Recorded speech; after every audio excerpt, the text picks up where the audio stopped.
No vídeo de hoje a gente vai falar sobre o meu desejo de ser mãe, como foi esse processo até eu conseguir a gravidez, né? Tudo que aconteceu nesse caminho.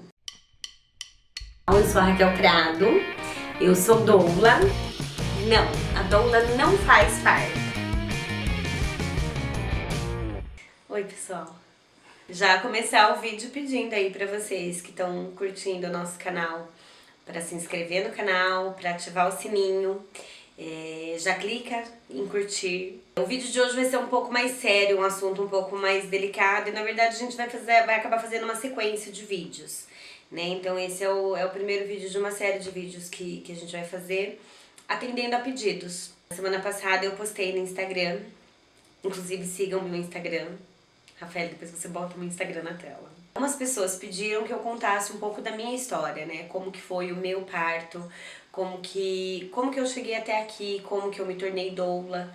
Então a gente vai, né, é um assunto um pouco extenso para um vídeo só, então a gente decidiu dividir em partes para poder contar com mais detalhes, para poder contar um pouco mais de como eu comecei, como que tudo isso aconteceu na minha vida.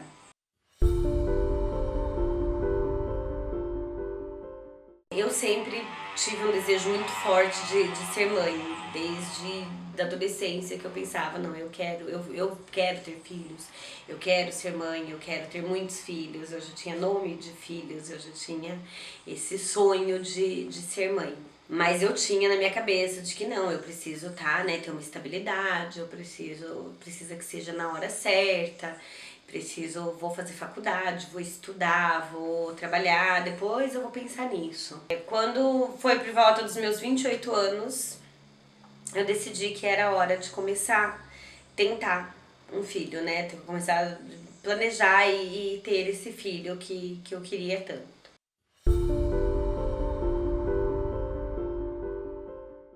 Alguns anos antes eu tive alguns problemas de ovário policístico, eu tive alguns problemas de cistos que rompiam e acabava resultando em infecções. E por consequência dessas infecções, quando eu fui tentar engravidar, depois de 2 anos tentando engravidar, sem sucesso, decidi fazer exames para tentar entender o porquê que eu não estava engravidando.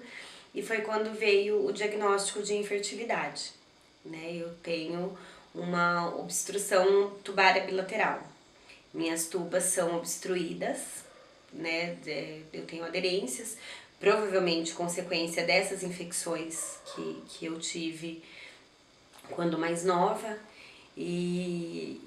E por consequência disso, o médico falou que eu não engravidaria, que eu não conseguiria ter um filho a menos que eu fizesse uma fertilização in vitro. E foi quando começou, assim, a princípio foi um susto muito grande, né? Tipo, o chão abre, a gente fica completamente perdida como é que eu vou engravidar, né? Como é que eu vou ter um filho, como é que eu vou gerar, né? Até a gente conseguir assimilar e conseguir entender que não, né? Calma, respira, é possível, tem tratamento, tem maneiras, vamos cuidar disso. A primeira reação é uma frustração muito grande, uma decepção muito grande, é um medo muito grande, porque você vê tudo indo embora, né? Todo aquele sonho, todo aquele desejo indo embora.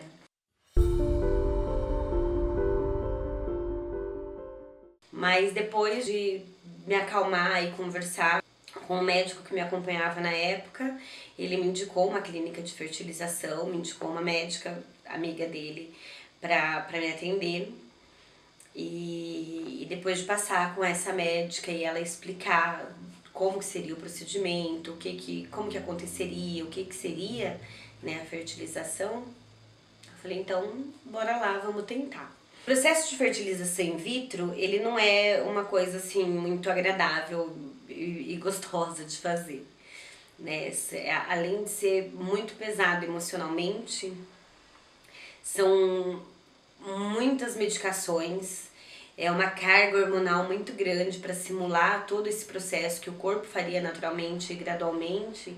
Então é uma carga de hormônio muito grande que a gente recebe. São muitas injeções para preparar óvulos, são muitas injeções para preparar o útero para receber o embrião. Aí você acaba indo para uma microcirurgia para retirada desses óvulos, né, que é com sedação, é em centro cirúrgico. Então eles fazem a retirada dos óvulos e aí vem aquela expectativa de será que tinha algum óvulo bom o suficiente, viável para ter um embrião. Então você fica ali 2 dias de angústia esperando notícias de como está o desenvolvimento desse embrião. E então, depois de ter um desenvolvimento ou não, você é comunicada e eles te chamam de volta na clínica para fazer a implantação do embrião. E nesse meio tempo continua com medicações, continua com injeções. Após a implantação do embrião, você permanece por mais 15 dias com várias medicações também, né? Inclusive uma injeção de HCG que a gente toma logo após a implantação, um pouco antes e depois logo após a implantação. E você vai mantendo esse suporte de hormônios artificiais, porque o seu corpo precisa entender que, ó, tem um bebê ali, a gente entrou um embrião pronto e o seu corpo precisa funcionar. E o seu corpo não vai produzir isso naturalmente, afinal não foi uma gravidez natural, né? Então, mais hormônios, mais medicação, e você mantém isso por 15 dias. Quando dá os 15 dias da implantação, você faz um exame do beta-HCG para ver se você engravidou ou não. A minha primeira tentativa não rolou, e pra mim foi um sentimento muito dolorido. Eu senti como se eu tivesse perdido o bebê, apesar de não ter perdido o bebê. Eu não engravidei, na verdade. Aquele embrião não ficou no meu útero, ele não se fixou no meu útero. Então não posso dizer que eu perdi, porque nem chegou a ter uma gravidez, né? Mas o meu sentimento foi, porque na cabeça de uma mulher que tá há mais de 2 anos tentando engravidar, que fez um tratamento de fertilização in vitro, que se entupiu de hormônios e medicações e injeções, que viu pela telinha no ultrassom enquanto a sua médica colocava, injetava aqueles 2 embriões, e você vê os embriões caindo no fundo do útero. Então, na minha cabeça, era óbvio que eu estava grávida, não tinha dúvidas de que eu estava grávida.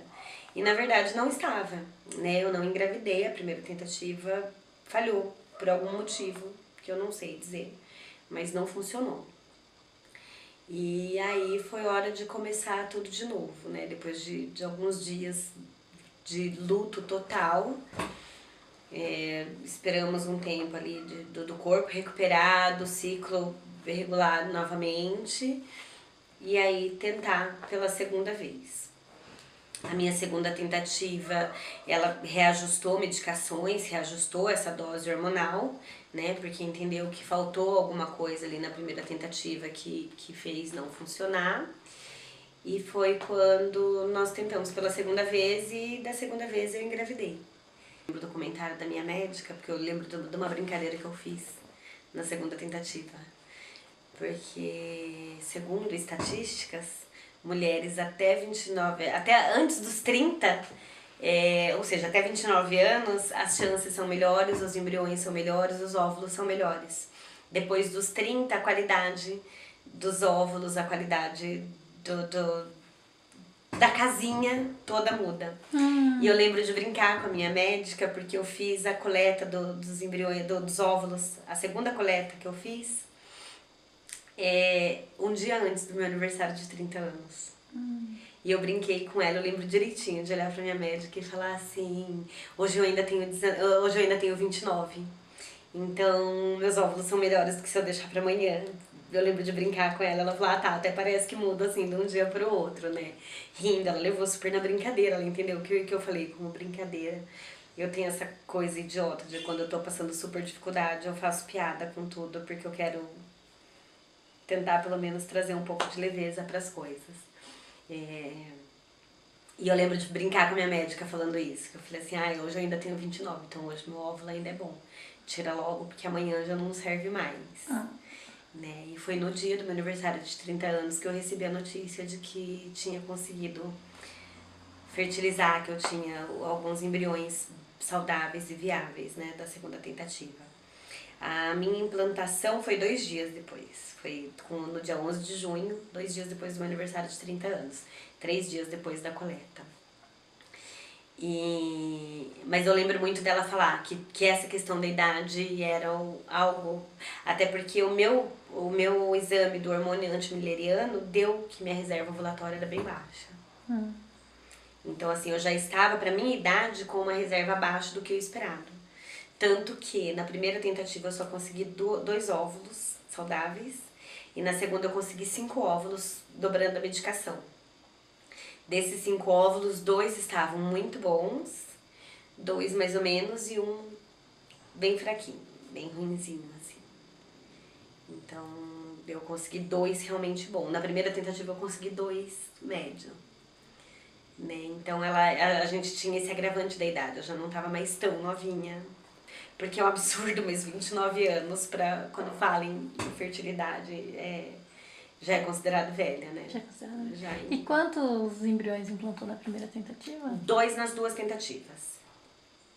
Eu implantei 2 embriões. Eu lembro que logo na época eu tinha acabado de mudar a lei e tinha uma regra que até 34 anos só podia implantar 2. Mesmo que eu falasse, não, eu quero que implante 3, 4, 5 para garantir, não pode. Ela falou, não, eu posso perder inclusive minha licença, eu posso perder meu CRM se eu implantar mais do que 2. Então ali na época a regra era até 34 anos podia implantar 2, de 35 a 40, 3 e acima de 41 anos, 4. 4 é o máximo que implanta no Brasil, não implanta mais do que isso. E só em mulheres com mais de 41 anos. Porque o risco de uma gravidez múltipla aumenta e quanto mais nova, mais chance do embrião ficar. Quanto mais velha, menos chance. Então, por isso que pode pôr mais embriões. Para aumentar a chance de pelo menos um ficar. E se coloca, por exemplo, 4 numa mulher de 30 anos, a chance de ficar os 4 é grande. Então, eles não fazem isso porque uma gravidez múltipla é uma gravidez de risco, é uma gravidez mais complicada tanto para a mãe quanto para os bebês.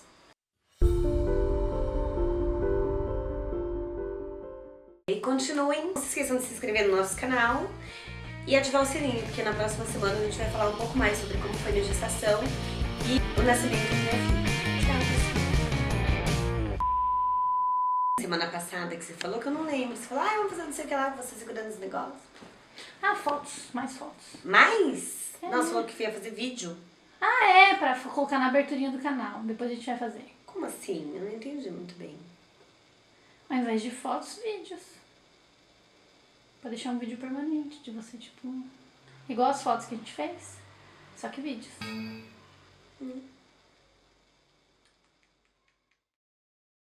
Mas é isso, né? Na semana passada... Eu tenho um problema de saber como começar a falar, né? Assim... Oi, pessoal. Oi, pessoal. Não, tá bom, vamos lá. Hoje o assunto é um pouco mais sério. Você não falou oi, pessoal? Oi, pessoal.